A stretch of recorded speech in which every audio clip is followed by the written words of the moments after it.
Okay, now we're going to look at two different financial models. The first one is an investment model. The second one is a pension fund model. Okay, here in this example, we have $100,000 to invest for the next 4 years. And there are 5 possible investment opportunities available. Each investment opportunity has a certain amount of cost involved that you have to cost outlay for different years. And then there is return coming back. And we have a limitation that for in any one given investment you cannot invest more than $75,000. And we want to look at 4 years of investment, and so at the end of 4 years or at the beginning of the 5th year, okay, we want to maximize our total cash position. And if we have any cash left over from going from 1 year to the next, and there is a 3% annual return on cash that is available. Okay, so let's look at the spreadsheet. So here are the inputs. So initial amount of cash available for investment, maximum investment in any one given opportunity, and the interest rate on cash going from 1 year to the next. And here we have the outlay, that is cost, how much investment you should put into each of these portfolios. Okay, so here for A, our outlay is $1 in year 1. So here it is $1 in year 2, this is year 1, here it is year 4, and so on. And here we are given the revenue coming back, the return. Okay, in year 2, for $1 invested in year 1, we get 50 cents back in year 2 and $1 back in year 3. So this again is input. Now we have to figure out how many dollars we want to invest in each of these 5 different opportunities available.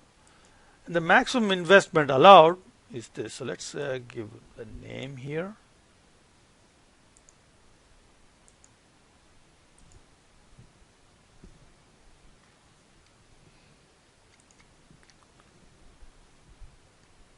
So that's the maximum allowed.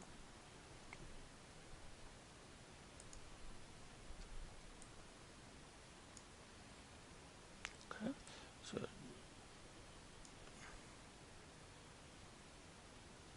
we have dollar invested. Let's give a name there. And we will not name this row because we are using the same label in 2 different places, and that will mix things up, so we will leave it as it is. Now let's look at the cash position. Okay, the beginning cash for year 1 is that. So that's the amount of cash that we have at the beginning of year 1. Now return from investment would be, okay, you have some product of the dollars we're going to invest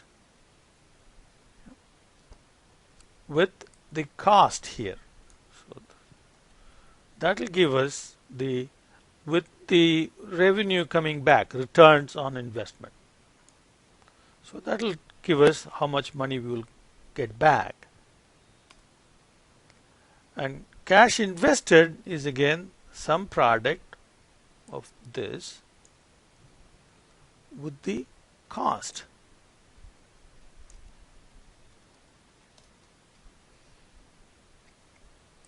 Now cash after investing will be, that's the beginning cash plus this is the cash that will be coming in, return on investment, minus the cash that is going out, and that will give us the cash left over for that year. So beginning next year, you'll have the cash left over in the previous year, now that will get us a return rate of that, interest rate on cash. So that would be the beginning cash position for the beginning of year 2. Now we can copy these. Remember, the dollars invested is already absolute referenced. The rest of them are relative anyway. So now we can copy these. Okay. You go up to year 4, and then for year 5 you go only these two. Okay. Then final cash position is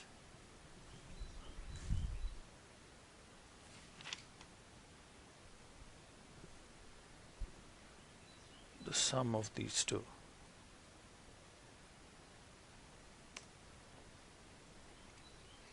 That's our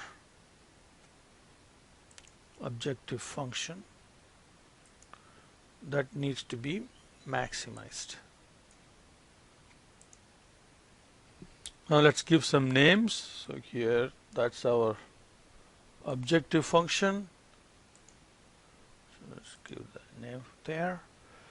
Okay, dollars invested is already named.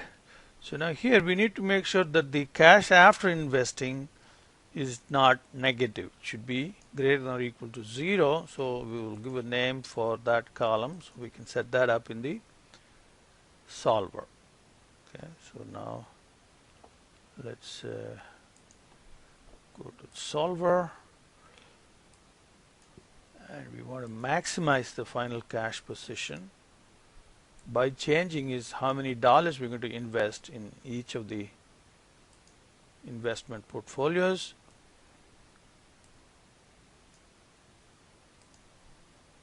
Less than or equal to maximum investment. I'm using this cell because that's the cell which has all 75,000, just one cell. We didn't name this row, so we'll use that one. And the cash after investing must be greater than or equal to 0. Okay. Now non-negative and simplex LP.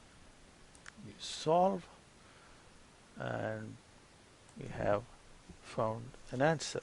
So now let's do sensitivity analysis. Again, you solve a table. Let's look at one of them is run solver table, and what if we relax the limit instead of 75,000.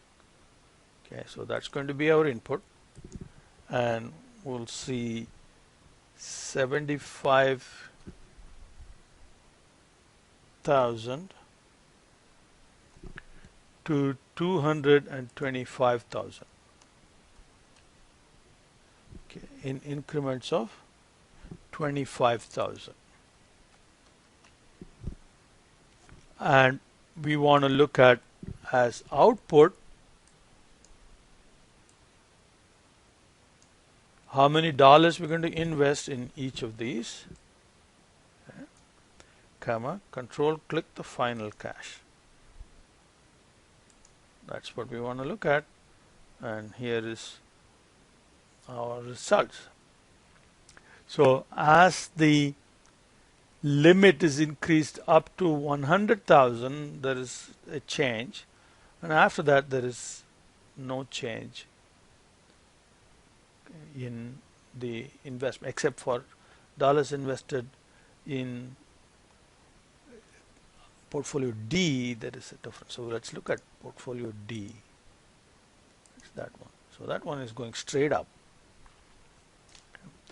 Now we can do one more sensitivity analysis. Now let's suppose that we want to do a two-way solver table. Okay. And we want to look at the maximum per investment like before, and we also want to change the interest rate on cash. Now the output, instead of wanting to look at the dollars invested or the final cash position, let us suppose that we want to look at what is the maximum cash position that we have on hand. Okay. But that's not calculated in the model. So we need to calculate that and put that in a separate place. So let's use maximum cash after investing.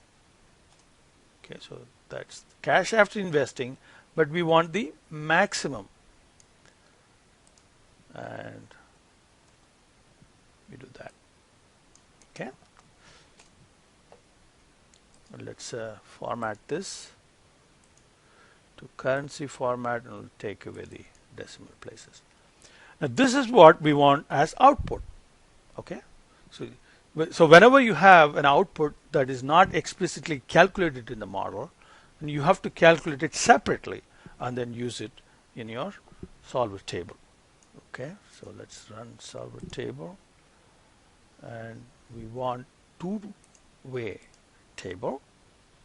Okay, and along the first input is interest rate, and we want to go from, you have to type this in decimal values.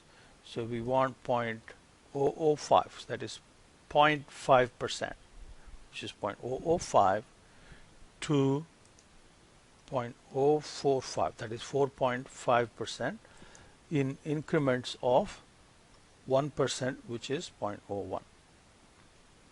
The second one is maximum allowed investment, and we want to go from 75 to 225 like before in increments of 25,000. Okay, and the output that we want is the maximum cash position. So click OK. So you have now the maximum cash position here for the two inputs.